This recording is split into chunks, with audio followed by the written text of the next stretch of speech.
Bonjour et bienvenue sur la chaîne YouTube Activa Science. Aujourd'hui, je vais vous présenter une fusée qui va rassembler un peu tous les trucs et astuces et tous les détails techniques qui peuvent contribuer au bon fonctionnement d'une fusée. Et on va commencer par l'arrière de la fusée pour aller vers l'avant. Pour l'arrière de la fusée, évidemment, on a l'empennage.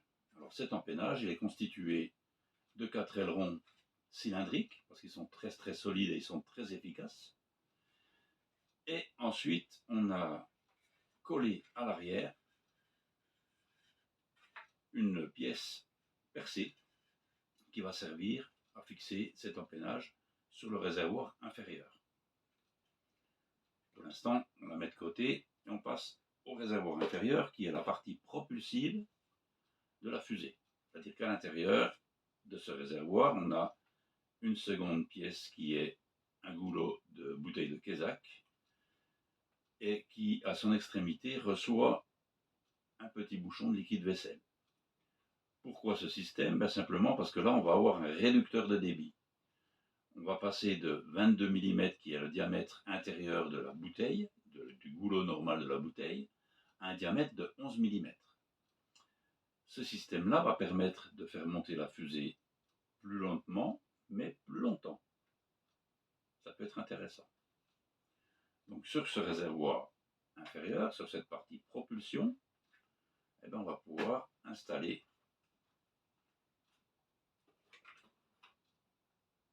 l'empennage avec une petite bague. Donc un bouchon sur lequel j'ai enlevé le fond du bouchon. Donc là, on a une petite bague qui va permettre de fixer l'ensemble sur le réservoir inférieur, de cette façon. Ensuite, on va avoir le réservoir supérieur qui va venir s'installer ici. Pour réunir les deux réservoirs, j'ai choisi de faire fabriquer ces bagues-là qui sont disponibles sur le site US Water Rocket. Donc ces bagues-là sont très intéressantes. On y fixe un joint de chaque côté, on installe un joint de chaque côté, un joint caoutchouc simplement, et on va pouvoir réunir les deux réservoirs ensemble. Le truc, c'est que cette jonction des deux réservoirs ne va pas être terrible parce qu'on ne va pas avoir un bon écoulement de l'air entre ces deux parties-là. Donc là, on va fabriquer un carénage interréservoir du coup. Et là, on va avoir quelque chose de très aérodynamique.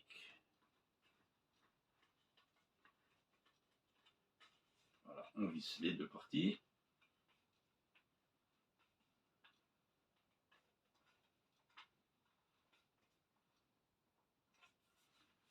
Donc, on recherche les repères, et voilà. Et là, on a quelque chose d'aérodynamique. Ensuite, on va avoir la partie support de coiffe qui va venir s'installer sur l'ensemble.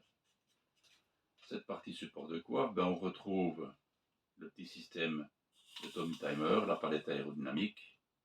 Si on le souhaite, on peut installer aussi une petite boîte de pellicule photo dans laquelle on va pouvoir installer un altimètre, Jolly Logic pour le coup.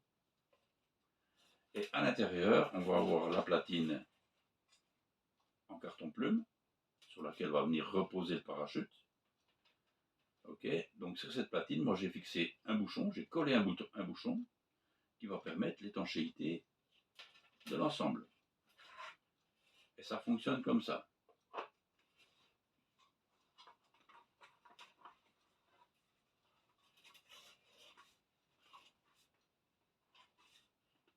Voilà. Ensuite, comme on a une des deux fixations du parachute sur cette partie support de coiffe, on va pouvoir, avec un émerillon à agrafe, venir s'installer sur le carénage interréservoir. Et du coup, on va avoir ceci. Alors, pour éviter que la partie support de coiffe ne se sauve, on va installer une petite goupille en pic à brochette, tout simplement, juste sous la platine du parachute, comme ceci. Et là maintenant, tout est solidaire. Et ensuite, on va avoir la coiffe qui va venir se fixer ici au-dessus.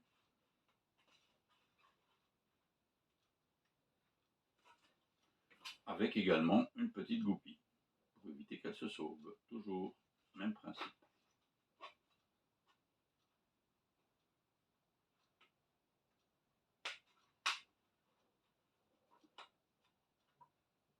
De cette façon. Et là maintenant notre fusée est terminée. Voilà ce que ça donne une fois terminée. Alors pour information, l'ensemble a une masse de 346 grammes. Mais on va avoir au moins 3,5 litres, voire 4 litres de réservoir. Donc tout l'ensemble est fixé au centre de gravité de la fusée, à peu près, légèrement penché vers l'arrière pour éviter que ce soit la partie coiffe qui touche en premier, le sol. On va avoir un anneau, encore un émerillon à agrafe et un élastique qui va amortir le choc du parachute quand il va s'ouvrir. Voilà.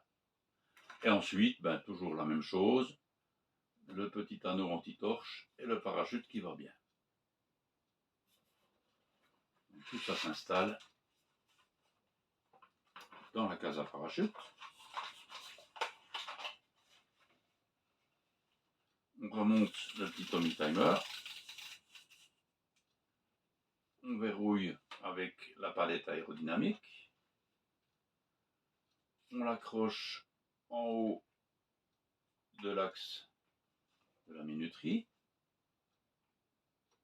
On débraye et on fait un tour complet. Et là, le système est armé. La fusée est prête à décoller. Alors, comme à l'habitude, le vent relatif va venir appuyer sur la fusée. On va avoir un grand coup de pied aux fesses de la fusée parce que ça va partir très très rapidement. Le vent relatif va venir appuyer et il se passe ça. 4 secondes après, on a l'ouverture du parachute. C'est violent, mais c'est ce qu'il faut pour éviter que le parachute s'emmêle dans la fusée, déjà pour le projeter le plus loin possible de la fusée, et pour avoir une bonne ouverture du parachute. Voilà, merci, à bientôt pour une nouvelle vidéo du vol de cette fusée. Au revoir.